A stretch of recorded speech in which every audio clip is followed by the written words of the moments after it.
Okay, so for this explainer, we're diving into something, well, pretty unusual. It's not an economic paper, it's a production blueprint for creating viral financial content. We're going to pull back the curtain and look at the actual science of how fear is packaged and sold online. It all kicks off with a number so huge it almost feels fake, right? $1 trillion. But this figure, as abstract as it seems, is the absolute heart of the argument we're about to explore. And then, bam! This is how they make that abstract number feel terrifyingly real. The claim is that the U.S. national debt is growing by $1 trillion every single 100 days. Now that is a hook designed to grab you and create an immediate sense of crisis. But, it's not really just about debt. The argument laid out in this blueprint is that we are all living inside a kind of financial fiction, a system built on promises that are getting harder and harder to keep. And here's the core thesis. The argument claims that a staggering 90% of all global wealth is just paper wealth. Stocks, bonds, currencies. They're basically just promises written on paper or stored as bits and bytes. Only 10% is actual physical stuff, real resources. The whole claim is that the paper promises have gotten so big, the physical world can't possibly honor them anymore. And this is where things get really interesting. The argument pivots from regular old economics to something way more fundamental. It's not just about money theory anymore, it's about the laws of physics. So, the blueprint traces this whole problem back to 1971, the year the US dollar was taken off the gold standard. But it argues that for about 40 years, a kind of hidden force masked the consequences of that decision.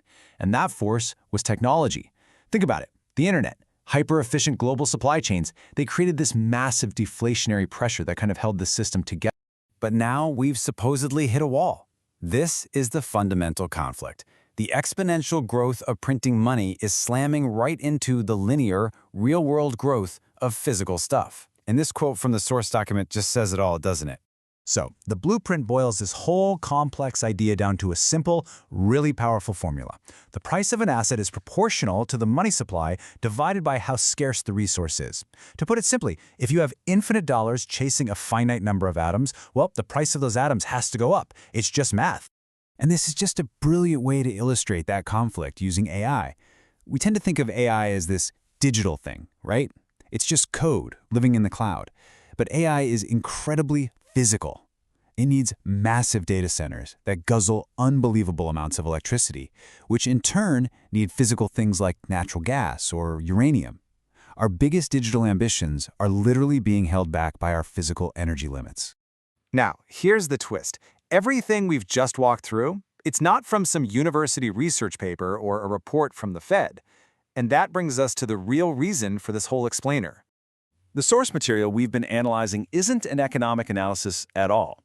It's a script. It's a literal instruction manual on how to engineer a viral video designed to sell this exact argument, specifically to a high net worth audience. So let's take a look at how this blueprint actually works. We're about to pull back the curtain on the science of persuasion, and trust me, it is incredibly specific.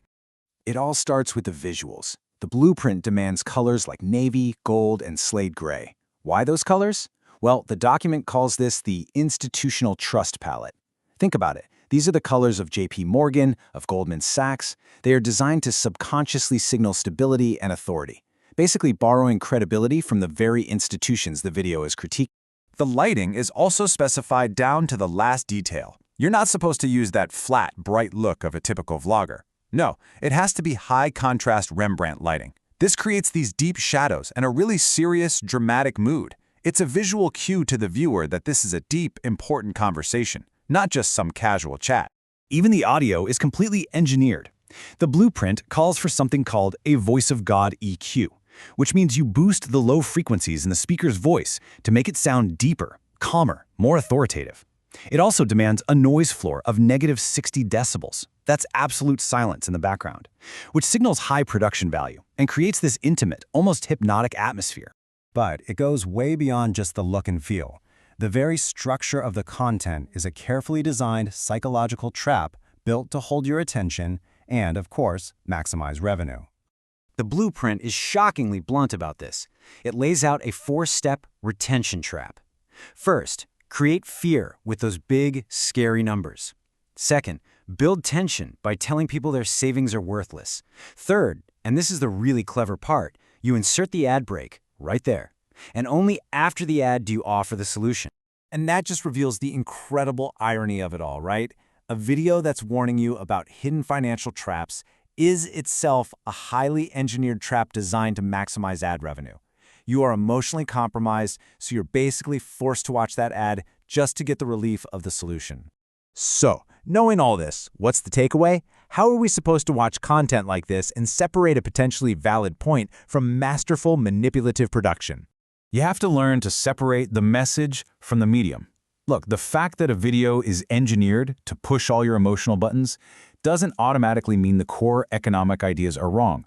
The US national debt is still a real thing, regardless of the fancy lighting they use to talk about it. This really means you have to become a defensive viewer. You have to constantly ask yourself, am I being convinced by the facts, by the argument on its own merits, or am I just being swayed by the halo effect of high production value? Are you persuaded by the data or by the deep voice and the expensive graphics? And this brings us to the final and I think most provocative thought of this whole explainer. It's about shifting our focus from simply trying to validate the information to understanding the motivation behind it. See, the ultimate question isn't whether an economic collapse is coming. The better, smarter question is, why does the creator of this video want you to believe it is? What product, what newsletter, what investment course are they gently guiding you towards? Understanding that reframes the entire issue around media literacy, and it gives you a powerful tool for analyzing any piece of persuasive content you encounter.